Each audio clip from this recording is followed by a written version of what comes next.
Merci je reviens sur aux organisateurs ou de Pascal. Donc, je vais vous présenter une synthèse en fait de données sur la polyexposition aux facteurs biomécaniques, psychosociaux et organisationnels au TMS. Alors, cette polyexposition, en fait, elle s'inscrit dans un contexte qui est vraiment d'actualité. On voit bien que les conditions de travail sont en train de changer. Et on est même dans un monde qui change quasiment en permanence depuis une vingtaine d'années, ce qui ne simplifie pas la question des TMS et leur prévention surtout.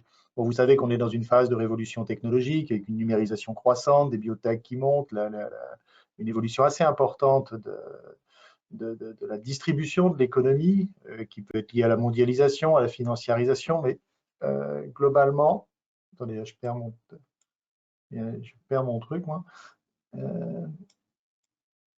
Attendez, j'ai votre visage sur mes diapos, voilà. Et donc, on a une tertiarisation de l'économie, on a un déclin de l'industrie manufacturière, et on verra que ça peut être en lien aussi avec certains effets sur la déclaration de maladie professionnelle, et à contrario, un développement des plateformes, un développement du e-travail qui va poser des problèmes musculo-squelettiques, mais sans doute différents des approches classiques. Et tout ça s'inscrit dans la diffusion depuis 20 ans de modèles de gestion axés sur la performance, aussi bien dans l'industrie que dans les services et la fonction publique. Alors, Maëlys nous a montré des éléments du Covid. On peut penser qu'il y aura des effets probablement durables sur certaines modalités de travail. Quel va être l'impact du télétravail sur les TMS dans quelques années? On va voir. On est dans un contexte d'évolution démographique assez sensible, tout au moins en France et en Europe, et un allongement programmé des carrières qui n'est pas encore très sensible, mais qui va quand même poser des problèmes de travailleurs vieillissants et exposés à des contraintes physiques et psychosociales fortes. En termes de cette transformation du monde du travail, qui sont inéluctables, qui sont en cours, se traduit depuis longtemps par une intensification des rythmes de travail, qui est la combinaison en fait de l'optimisation des moyens techniques et dit pudiquement de l'ajustement des moyens humains. Ça fait un peu novlangue managériale, mais enfin, en gros, c'est la réduction des effectifs. Et ça se traduit par un élément qui va jouer sur les troubles musculo-squelettiques, c'est un sentiment de précarité qui peut être objectif, mais aussi subjectif. On voit que les salariés des entreprises publiques ou parapubliques ont un fort sentiment de précarité, d'insécurité lié à la flexibilité croissante de l'emploi, et un contexte de modification des modes d'évaluation qui prône plutôt l'individualisation des relations de travail et surtout de l'évaluation du travail, ce qui est très mis en avant par des psychiatres ou des psychologues comme Christophe Dejour, par exemple. Et on a quand même persistance d'exigences de qualité. Les Français sont demandeurs de santé au travail. Alors, j'avais développé un modèle de la santé au travail pour un document justement sur les facteurs psychosociaux et les troubles musculo-squelettiques. C'est un modèle qui est inspiré de l'épidémiologie sociale pour la partie supérieure et de l'ergonomie de l'activité pour la partie inférieure. En fait, on a un individu ou un travailleur, on va étudier à son poste de travail des expositions ou des co-expositions chimiques, physiques, psychosociales. Au niveau de la situation de travail, ces expositions sont dépendantes d'une forme d'organisation du travail, des outils, des machines, des relations de travail directes. Mais en fait, cette organisation découle d'une organisation plus importante au sein de l'entreprise.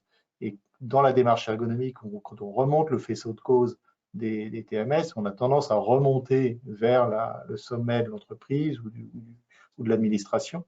Et cette entreprise est elle-même dans un faisceau de causes qui sont à la fois économiques. On voit bien la question du marché qui s'effondre dans certains secteurs ou au contraire qui explose.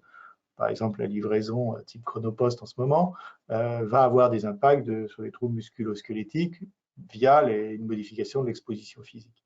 Et ça s'inscrit aussi dans un environnement social, politique, réglementaire, comme Pascal et Jacques est là. La question, par exemple, des reconnaissances en maladie professionnelle impacte les TMS, évidemment. Et en termes d'effets, on a des effets classiques sur la santé. Ce sont des pathologies d'hypersollicitation, à la fois musculo-squelettiques et sans doute mentales et psychologiques. Ça a des effets donc de santé. Ça a des effets aussi sur le travail. C'est un volet est développé par les ergonomes, c'est un schéma de la ville par exemple, sur la qualité, sur la productivité du travail, et à plus long terme un effet sur les parcours. Donc les polyexpositions finalement vont avoir un impact sur pas mal d'outcomes différents, mais elles s'inscrivent en fait dans un faisceau de déterminants complexe et éminemment fluctuant. Le caractère en permanence changeant de l'environnement économique, notamment en ce moment, ne simplifie pas la question des TMS. Alors en termes d'exposition, ce que montrent toutes les études, sur la droite, vous avez des données récentes, des enquêtes européennes récemment publiées par l'Agence européenne pour la santé et sécurité du travail, dans le cadre du lancement de la campagne européenne sur la prévention des TMS, hein, qui est partie là, depuis début octobre. On a une permanence des facteurs de risque, enfin des expositions aux facteurs de risque de TMS, les mouvements répétitifs, le port de charge, les manipulations de charge, les postures, les vibrations. Vous connaissez tous ces facteurs, mais en même temps un accroissement des contraintes psychosociales. Le technostress, et je pense que ça va se majorer dans les mois à venir. La charge mentale, qui n'était pas du tout, c'était un sujet assez classique d'ergonomie il y a 20-25 ans, et qui revient. Moi, je vous connais des entreprises manufacturières dans l'industrie automobile qui se préoccupent de plus en plus de cette question-là, ce qui est un peu nouveau finalement. Ce n'est pas la charge psychologique, là, c'est la charge mentale. Les exigences émotionnelles dans les activités de service et la montée en puissance, et en clinique, on le connaît bien, des conflits de valeurs et plus rarement des phénomènes de violence. On voit en gros une certaine stabilité des paramètres biomécaniques et plutôt une augmentation, devoir cacher ses émotions, l'anxiété, vous voyez, dans les enquêtes européennes qui sont en augmentation. En termes de polyexposition, je pris cet exemple dans le BTP, c'est un travail de Mélanie Bertin qui était dans notre équipe, qui est à l'EHESP maintenant. C'est un travail réalisé pour Santé publique France qui compare en fait dans l'enquête Sumer 2010 les salariés du BTP par rapport à l'ensemble des salariés français inclus dans l'enquête Sumer. Et on voit que dans le BTP, les salariés, bon, on s'y attendait, sont 2 fois plus soumis à des contraintes biomécaniques que la moyenne des salariés, sont moins exposés aux facteurs psychosociaux, notamment aux situations de tension au travail, job stress, donc forte demande psychologique et faible marge de manœuvre, moins que la moyenne des salariés, et à peu près de manière équivalente aux contraintes de rythme. Par contre, en termes de coexposition, on voit une coexposition importante à des facteurs biomécaniques, porter des charges, utiliser des outils vibrants, et les contraintes de rythme, devoir respecter des objectifs, des temps, etc. Vous voyez, c'est 2 fois plus que la moyenne des salariés, mais c'est quand même un salarié sur 5 qui est en situation de coexposition biomécanique et contraintes de rythme. Si on prend la situation contrainte de rythme et situation de tension au travail, ils sont moins soumis à des coexpositions parce que moins soumis au job strain, mais un salarié sur 5 est dans cette situation. Et le fait des situations d'exposition biomécanique et de situations de stress professionnel, vous voyez, c'est à peu près 8-9% des salariés sans différence significative selon les secteurs. Alors, cette évolution, ces transformations des expositions professionnelles, ça s'est traduit par la montée des tableaux de maladies, des déclarations de TMS. Alors là, on a fait que les années 2000, mais si on partait des années 90, c'était 1000 cas par an. Maintenant, on est autour de 50 000, 45, 50 000 cas. On voit quand même une diminution enfin pas une diminution, mais un plateau. Tableau 57, c'est la courbe verte. Depuis quelques années, alors ça fluctue. Pascal nous donnera sans doute les derniers chiffres 2019, mais je crois que ça ne fluctue pas énormément. Alors, il y a des effets sans doute de modification de tableau, il y a des effets de prévention sans doute, et puis il peut aussi y avoir des effets de changement de structure économique. Moi, je vois dans les Pays de la Loire, il y a quand même une diminution de l'industrie manufacturière et une montée des services qui peut peut-être aussi contribuer à ce plateau. Et parallèlement, vous le connaissez bien, on voit une montée importante, quasi exponentielle, des reconnaissances en maladie professionnelle pour les affections de type troubles de santé mentale, principalement de dépression, en lien avec le travail. On voit bien une bascule dans les pathologies d'hypersollicitation, même si le niveau est encore plus bas, mais on n'est pas dans les mêmes systèmes de reconnaissance. Alors, en termes de modélisation, classiquement, les TMS sont une pathologie d'hypersollicitation. Le modèle très classique, c'est le déséquilibre entre les astreintes, donc c'est la souffrance tissulaire, mécaniquement, hein, qui dépend en fait de la durée d'exposition à une combinatoire de force, de répétition des efforts et de position d'application des efforts. C'est connu en métallurgie, mais c'est vrai aussi sur les tissus mous, qui va entraîner une certaine déformation des tissus. Et le risque qu'on n'a jamais été vraiment capable de calculer est une sorte de ratio entre l'astreinte et les capacités fonctionnelles des personnes, qui vont dépendre de caractéristiques individuelles, l'âge, le genre, l'état de santé, mais aussi de l'expérience et du savoir-faire.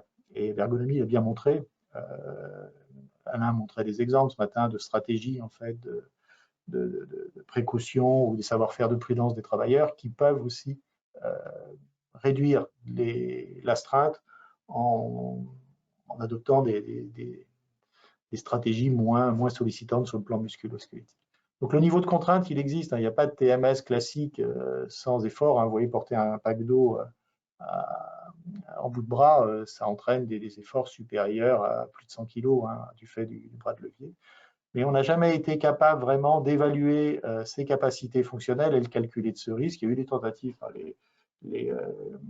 la normalisation ISO, mais ça ne fonctionne pas bien, notamment la question de la durée d'exposition des effets cumulatifs, de la latence des effets pour lesquels on a assez peu de données dans la littérature.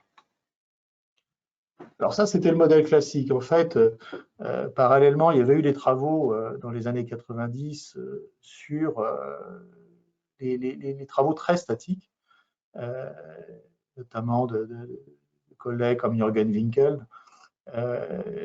Donc ça concerne plutôt les troubles non spécifiques, ça concerne plus de type myalgie, de type cervicalgie, trapézalgie. Et là, on n'est peut-être pas dans une hypersollicitation, mais plutôt dans une hyposollicitation. On est à une combinatoire, en fait. C'est lié à l'amélioration de l'ergonomie des postes de travail et des instruments. Les outils informatiques des années 2020 n'ont strictement rien à voir avec ceux des années 80. On retrouve ça dans des métiers comme les dentistes, par exemple, où l'ergonomie des postes de travail a considérablement progressé. Ça se traduit par une réduction de la charge biomécanique dynamique, par les mouvements, les postures. Mais en même temps, il y a, du fait des gains de productivité liés aussi à ces outils, notamment en dentisterie, ça a été bien montré, on a une intensification en fait, des tâches avec une analyse de la valeur qui se fait aussi dans ces activités, un recentrage sur les tâches les plus productives. Vous avez beaucoup de dentistes qui sautent entre deux cabinets, si on peut dire, et traitent deux patients quasiment en parallèle, avec une diminution des pauses, une diminution des changements de tâches, ce qui se traduit par une densification posturale et des gestes professionnels, et un travail qui est très immobile. Et le problème, là, c'est plutôt la sédentarité que l'hypersollicitation et l'immobilité posturale.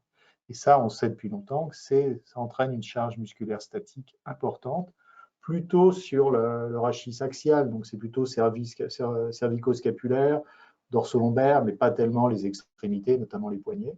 Et on sait que ces effets sont majorés par les contraintes psychosociales. Donc, on a une hypersollicitation prolongée, mais plutôt de basse intensité, que certains psychologues, comme Yves Clos, assimileraient à de l'hyposollicitation.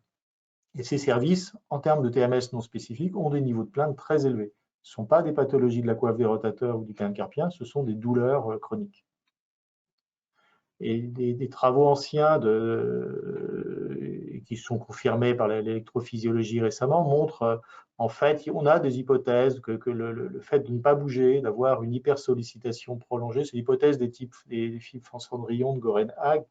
Cendrillon, c'est parce qu'elle se lève tôt et elle se couche tard. Donc, en fait, dans l'effort, normalement, il y a la loi des tailles de Henneman, les lois physiologiques, et on a une graduation de l'effort et un recrutement des unités motrices graduelles, avec des unités motrices. À chaque fois, c'est une unité motrice, donc un motoneurone et des cellules musculaires du cou, par exemple. Vous voyez, c'est des activités interrompues. Et on retrouve certaines unités motrices qui travaillent tout le temps. Et en fait, l'hypothèse, et on a pas mal d'arguments maintenant pour croire à la validité de cette hypothèse, c'est que le fait de travailler en permanence à bas bruit va entraîner des modifications biochimiques, biomécaniques et de médiateurs de ces unités motrices, et peut être à l'origine de douleurs chroniques, voire de mécanismes de centralisation de la douleur. Donc, en termes de facteurs de risque, on a donc les facteurs classiques biomécaniques, la force, etc. On a des facteurs individuels qu'on a vu tout à l'heure. Et puis, a été mis en évidence au plan épidémiologique depuis 20 ans, le poids des facteurs psychosociaux au travail, qui sont des facteurs étiologiques, donc plutôt des facteurs de prévention primaire. C'est le vrai du modèle de stress professionnel, la forte demande psychologique, la faible attitude décisionnelle, qui est la situation de job strain, le manque de soutien, l'isostrain, et puis les questions de reconnaissance, possiblement de justice organisationnelle au travail. Mais ce sont surtout des facteurs pronostiques et des facteurs de chronicité, donc de prévention plutôt secondaire, tertiaire. Et là, dans ces facteurs pronostiques, les facteurs individuels psychosociaux sont importants. Et puis, on a des facteurs organisationnels qui sont moins bien montrés sur le plan organisationnel. On est une des rares équipes en fait, qui s'intéresse à ces questions en termes d'épidémiologie. Les ergonomes ont montré ça depuis très longtemps. Le travail sous contrainte de temps, les temps de cycle court, l'absence de récupération, la rigidité des procédures, l'absence de marge de manœuvre, l'absence de moyens de faire un travail de qualité, la monotonie des tâches, etc. Et ces facteurs sont plutôt dans la littérature, ça c'est une donnée, c'est un tableau pris d'un rapport récent de EU-OSHA, pour le dos, pour le rachis axial. Je vous expliquais un peu les mécanismes de stress avec, vous voyez, le dos et le cou, le bas du dos, les épaules, mais beaucoup moins le niveau de preuve pour les extrémités, notamment le syndrome du canal carpien, par exemple. Alors, les interrelations, on a beaucoup de mécanismes biologiques pour les expliquer. Ça, c'est tiré d'un schéma de haut dans une méta-analyse. On a classiquement la voie biomécanique avec une charge biomécanique qui va entraîner une astreinte tissulaire et directement les TMS. C'est la voie classique.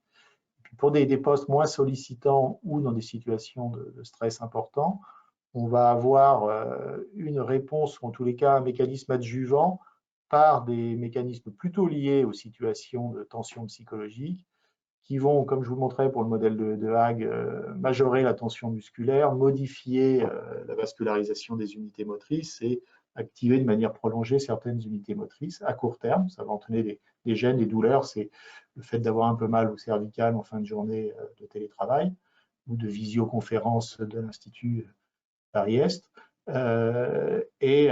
Mais générer aussi, lorsque ça se prolonge, des réponses au stress plus à long terme, avec des modifications de la réponse au cortisol, la modification de la libération des cytokines pro-inflammatoires, qui vont entraîner une micro-inflammation des tissus. Classiquement, on dit que les tendinopathies au travail ne sont pas inflammatoires, mais il y a une micro-inflammation au niveau cellulaire et entraîner une réduction des capacités de réparation tissulaire et finalement conduire, en tous les cas favoriser, la survenue de tendinopathies, notamment la coiffe ou des rotateurs, avec l'apparition de TMS clinique dans ce cas-là, mais aussi de douleurs chroniques par majoration des phénomènes de centralisation de la douleur. Une douleur qui devient un petit peu autonome et très difficile à prendre en charge sur le plan clinique. Et c'est aussi associé à des troubles du sommeil, des notions de fatigue, d'anxiété, de dépression, parce que les médiateurs finaux sont finalement les mêmes. Ce qui explique l'interrelation entre anxiété, dépression, TMS, douleur. Ce sont des manifestations symptomatiques qui ont des points communs en termes de mécanismes. On a des preuves épidémiologiques relativement solide des liens entre facteurs psychosociaux et TMS non spécifiques. Ça, c'est une méta-analyse classique. C'est plutôt vrai pour le modèle demande-latitude soutien, où on a la forte situation de tension au travail. C'est assez bien montré avec des risques entre 20 et 40% supérieurs à facteurs biomécaniques et individuels neutralisés. C'est moins net, enfin c'est moins prouvé, alors qu'il n'y a pas de raison de penser que les effets sont moindres pour le modèle de Sigrist, de type déséquilibre, effort, récompense, ou des modèles de justice organisationnelle. Il y a moins d'études. Il semblerait que les études disponibles vont dans le même sens. On a pas mal d'études qui montrent les liens avec la monotonie des tâches, et puis aussi avec des variables qui sont plutôt au pronostic, la satisfaction au travail, la détresse psychologique. Ce n'est probablement pas des facteurs étiologiques. Un travail un petit peu plus récent de Henk van der Molen qui s'était intéressé aux TMS spécifiques. Donc là, c'est les pathologies de la coiffe des rotateurs, cliniquement vérifiées ou même par imagerie, liées au travail. C'est une méta-analyse récente où on retrouve le poids des facteurs physiques, la force, l'élévation des bras, la répétition des efforts, la charge mécanique sur l'épaule, les vibrations, avec, vous voyez, pour l'élévation du bras, des niveaux de risque presque de 2, donc relativement élevés, ou sur la charge de l'épaule. On retrouve dans la littérature un peu moins d'études sur les facteurs psychosociaux pour les pathologies spécifiques, hein, de la demande psychologique, la latitude décisionnelle, le soutien social, plutôt la demande et le soutien dans l'étude, dans cette méta-analyse, avec des niveaux de contribution au risque moindres. Vous voyez, on a des autres ratios, 1 à 10, 1 à 20, 10 à 20% d'augmentation. On n'est pas du tout sur le même niveau de risque. C'est possible que dans pas mal d'études, on ne les voit pas apparaître parce que l'effet est relativement modeste finalement, en étiologie sur les pathologies spécifiques. Et puis dans l'étude de Henk, il a repéré un seul paramètre organisationnel, c'est travailler avec des caractères temporaires. Le niveau de preuve est faible, il n'y a qu'une étude, c'est l'étude qu'on a fait avec Julie Baudin sur la cohorte Causalie. Je vais vous montrer après. Et donc, une des raisons pour lesquelles on n'arrive pas à mettre en évidence de manière formelle, sur le plan épidémiologique, ou en tous les cas de quantifier correctement les facteurs organisationnels, et un peu moins, à moins de degré les facteurs psychosociaux, c'est probablement que les modèles classiques logistiques ont du mal à prendre. Il y a des phénomènes de collinéarité, ce qui fait que ces variables ont des effets qui ne peuvent ne pas apparaître lorsqu'on les met toutes sur le même plan. Ça, Ronan en a parlé ce matin, puisque Ronan était aussi dans l'encadrement de la thèse de Julie sur les facteurs de risque de douleur de l'épaule, en utilisant des modèles à équation structurelle, qui sont quand même des modèles qui reposent sur une hypothèse. Donc, on le construit, il vous a montré le modèle initial. En marron, c'est les relations qui sont positives. En bleu, c'est les relations négatives, donc ça freine. On retrouve clairement un effet des facteurs physiques, écarter les bras, la charge physique, sur le risque de TMS, avec largement statistiquement significative. Et ces contraintes physiques sont en fait influencées directement par les caractéristiques organisationnelles des situations de travail. Là, c'est le travail à la chaîne, où on a repris les catégories de la DARES, hein, donc de positivement, qui augmente la charge physique, qui elle-même augmente le risque de TMS. On voit clairement une voie biomécanique classique. Et puis, on a des phénomènes de rétroaction ou d'action indirecte des facteurs organisationnels qui vont réduire la marge de manœuvre, pour la latitude décisionnelle, qui elle-même a un effet de rétroaction négative sur les facteurs physiques. Donc, ça diminue quelque chose qui est freinateur, ce qui veut dire qu'au final, ça augmente les risques physiques. Donc, les facteurs organisationnels vont augmenter les TMS directement ou indirectement par l'intermédiaire des facteurs physiques. On va retrouver l'inverse en fait pour les facteurs organisationnels dépendants de la clientèle, qui peuvent être très sollicitants, mais avec une variabilité plus importante, qui vont agir là encore indirectement par soit les facteurs en agissant négativement sur les facteurs physiques ou en augmentant, à contrario, la demande psychologique qui a elle-même un effet d'accroissement des variables, de l'exposition biomécanique. Il y a des effets positifs et négatifs, donc c'est compliqué en fait dans ce modèle-là. Et puis on a une voie, semble-t-il, aussi indirecte par la voie du stress. On retrouve un peu le mécanisme de Hawke. Vous voyez, un mécanisme, ce qui était en jaune, biomécanique, et puis un mécanisme plus d'ordre stress perçu. Ça, c'était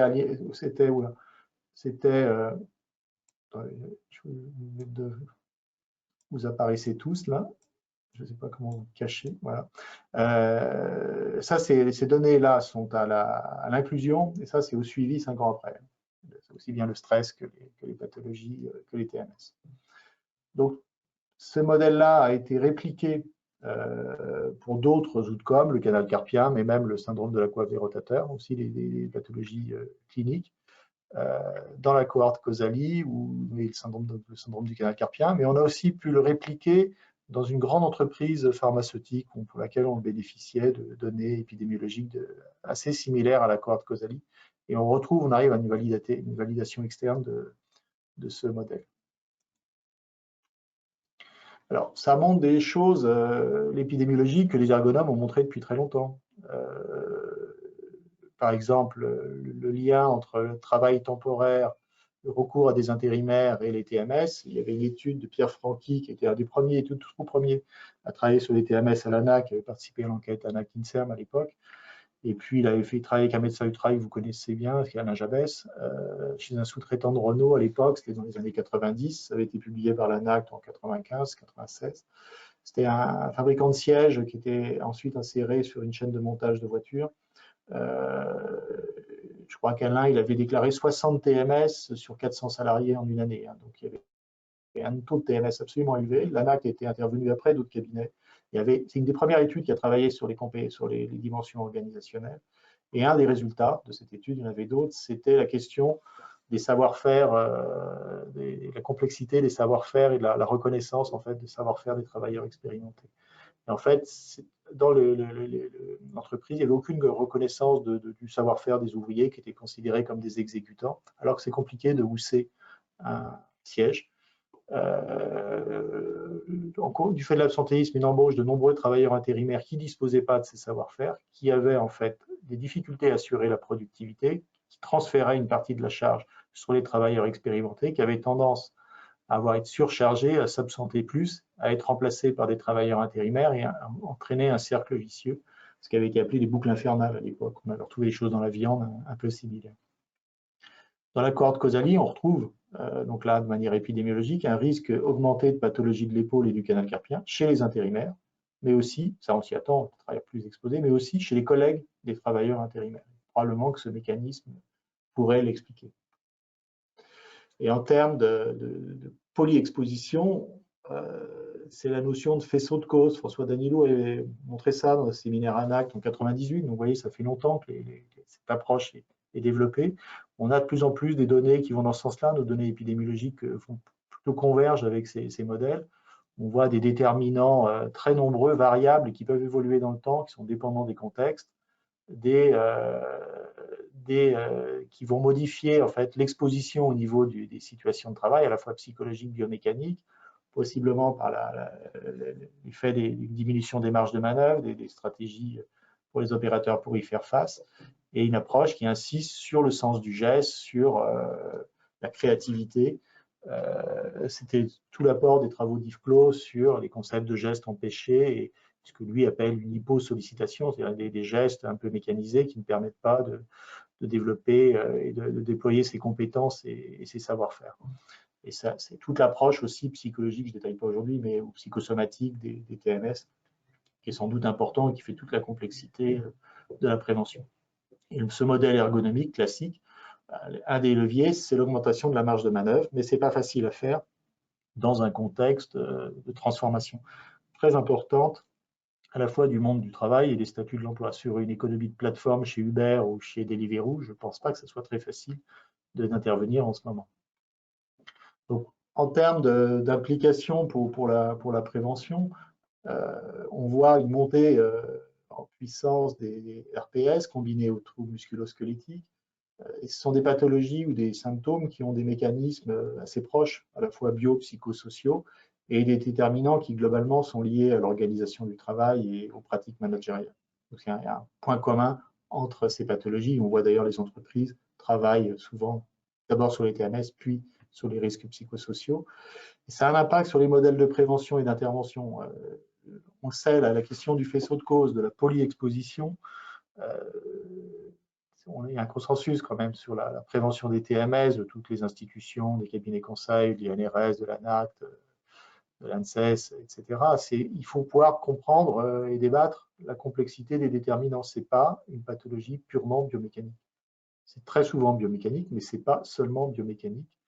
Et ça oblige à réfléchir à une approche moins technocentrée, questionner un peu plus, et c'est toute la complexité de l'intervention, parce que ça oblige à questionner l'organisation du travail, et ce n'est pas facile de questionner l'organisation du travail, et encore moins les modèles productifs et managériaux, parce que ça repose sur des investissements importants ou des dogmes et donc, ça renvoie à cette question qu'il faut discuter de l'organisation du travail. Yves Clos parle de disputer, hein, c'est pas forcément se taper dessus, hein, c'est simplement avoir des points de vue complémentaires et qui peuvent être partiellement opposés.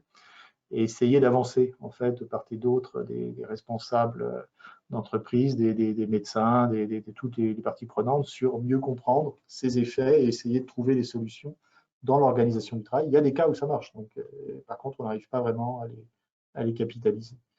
Et François Dagnou insiste beaucoup, mais sur la qualité du dialogue social, de la construction sociale de l'intervention, c'est extrêmement important. Ça passe par des méthodes participatives.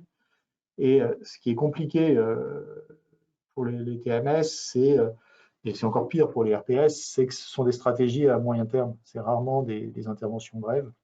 Et ça pose des problèmes dans les services de santé au travail, notamment qui n'ont pas toujours les moyens de suivre leurs interventions quand il y a une équipe pluri qui va intervenir sur un cas d'entreprise. Ce n'est pas facile de mobiliser des moyens ergonomiques dans la durée. Et on tend aussi à avoir des approches plus globales, plus intégrées. C'est qu'on sait qu'on ne veut pas éliminer toutes les pathologies, donc la prévention primaire ne suffit pas. On est tenté de combiner des actions de retour au travail. Sur le papier, c'est relativement facile, c'est assez compliqué à mettre en place en pratique. En fait, je vous montrais au début qu'il y a des transformations du monde. Je pense qu'à un moment, on ne pourra pas tout le temps avoir un impact sur ces pathologies-là. On voit bien qu'il y a des notions de ce qu'on pourrait appeler une prévention universelle. C'est de rappeler, en tous les cas, que l'humain est fini et qu'il ne peut pas toujours accélérer, que le processus d'amélioration continue. C'est bien, mais à un moment, on ne peut pas tout le temps accélérer, toujours faire mieux. Ce n'est pas facile. Je pense qu'on le vit tous en ce moment dans la crise Covid, que ça va avoir des limites. Peut-être pas dans la crise, mais en post-crise dans quelques mois. C'est un enjeu d'efficience en fait sociale et peut-être qu'il faudrait qu'on intègre un peu mieux dans les modèles économiques les impacts sanitaires et notamment les coûts des TMS, les coûts sociaux. Je pense que ce que montrait Mélis avant, ça va tout à fait dans ce sens. Et donc, les politiques économiques devraient inclure une dimension santé-travail plus forte. C'est un vœu pieux, alors on va dire que c'est irréaliste, mais de toute façon, il va bien falloir en passer par là si on veut que les gens puissent continuer à travailler toute leur vie, au-delà de 60, 62 ans et bien après. Peut-être qu'il y aura un effet pandémie, mais on n'a aucune idée dans quel sens ça va sortir. Ça sera sans doute contrasté en fonction des secteurs, des emplois. Ce n'est pas une question franco-française, ça se joue au niveau européen à minima, des organismes internationaux. J'avais participé à un séminaire des TUI, donc c'est la Confédération européenne des syndicats, qui sont un institut de recherche. On avait participé à un séminaire, j'aurais présenté à peu près d'ailleurs ce topo, sur quelle est la meilleure stratégie. Eux pensaient éventuellement inclure des dimensions TMS dans la directive cadre, travailler sur les directives où il y a des éléments TMS, parce que certaines sont sur à l'agenda, comme la directive machine, la directive écran, qui peut avoir un volet assez important sur les TMS statiques. À un moment, il y avait eu des projets de directives anti-TMS. Au moment, c'est en stand-by. C'est pas facile du tout de mettre une directive dans laquelle on parle d'organisation du travail et de risques psychosociaux. Donc, c'est un peu en jachère pour le moment. C'est pas facile. Je pense que le Covid n'aide pas. C'est très important pour les syndicats européens de promouvoir les services de santé au travail. Moi, j'ai été contacté par pas mal de pays du Nord. On oublie toujours en France qu'on a des services de santé au travail que les autres n'ont pas. Et finalement, ils nous les envient. Hein. Donc, je pense qu'il faut être assez satisfait de notre dispositif, même s'il peut être amélioré. Je pense qu'il ne faut pas jeter le bébé avec l'eau du bain. C'est vraiment important et c'est plutôt envié par les pays du Nord et de l'Est de l'Europe. J'ai proposé dans un document de réfléchir à des labels, à des chartes, un peu comme pour le Renza Plana, ce qui se fait en écologie, d'essayer de réfléchir sur la question des TMS, des RPS, des bonnes pratiques de conditions de travail. C'est probablement un peu utopiste, mais on ne pourra pas avancer sur cette question si on n'a pas un levier beaucoup plus global. Je vous rappelle qu'il y a une campagne européenne, c'est la priorité actuellement de l'UOCHA, c'est de nouveau une campagne sur les TMS. Donc voilà ce que je voulais vous raconter. Si vous voulez aller un peu plus loin, il y a un rapport qui est en ligne sur le site de ETUI où vous avez des éléments plus détaillés sur la partie biologique et notamment la partie prévention, implication politique de cette affaire. Voilà, je vous remercie.